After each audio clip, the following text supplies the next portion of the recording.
Today I am going to share some root words with you. ठीक है, root words क्या होते हैं? It is a basically core of any word. उसी का प्रीफिक्स और सफिक्स लगा करके वर्ड बनता है. ठीक है, तो ये लर्न करना बहुत ज़रूरी है. जैसे आपको कभी कोई एक रूट वर्ड पता है और उसमें प्रीफिक्स सफिक्स लगा कर जैसे वर्ड बना है, तो आप एलिमिनेट करके उसका मीनिंग एक्सट्रैक्ट कर सकते हैं. ठीक है, रेस्ट ऑफ चीज़ों से. अगर जैसे फिलर्स है, फिलर्स में 4 फिलर्स दिए हुए हैं.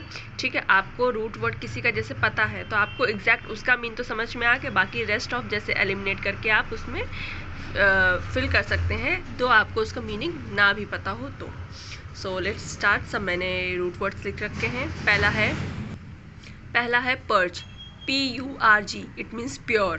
पायस, दैट इज पर्ज. ठीक है. सर्ट, CERT, मतलब श्योर. ठीक है. थर्ड है लैब. लैब का मतलब होता है वर्क, काम. मेनिया का मतलब होता है मैडनेस, पागलपन. ठीक है. इंसोमेनिया. ठीक है, this type of words are you have heard. ठीक है. Acro means height. एक्रो का मतलब होता है हाइट. एंटी मतलब बिफोर, किसी चीज़ के पहले. Antecedent means before. ठीक है. कॉन, कॉम और कॉट, इसका मतलब होता है टूगेदर, साथ में. कॉन, कॉम और cot. CON, COM, COT means together. Retro का मतलब पुराना. ठीक है, बैक. ऑर्थो का मतलब होता है बीइंग रिजिड, स्थिर होना, that is ortho. CIOUS, to be something, मतलब कुछ होना, टू बी समथिंग.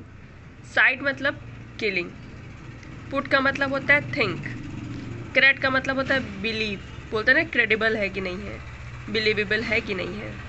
और लास्ट गैलोप, हासन, मतलब जल्दी जल्दी.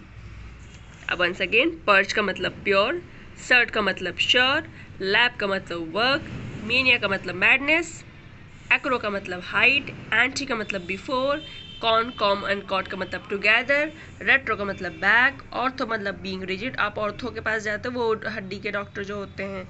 ठीक है. Then CS, to be something. Cide means killing, put means think, and cred मतलब believe, and last gallop means hasten. I hope आपको ये वर्ड्स समझ आए होंगे. इनको बिल्कुल रट लीजिए. ठीक है, दिमाग में उनको बैठा लीजिए. इससे कम से कम अगर ये वर्ड्स आपको कहीं मिल जाते हैं तो आप उसका मीनिंग तो एक्सट्रैक्ट कर ही लेंगे. ठीक है. I am telling once again कि रूट वर्ड्स क्या होता है? Core of any word. ठीक है, मतलब central part of any word, उसी में प्रीफिक्स और सफिक्स लगा करके पूरा एक वर्ड बनता है.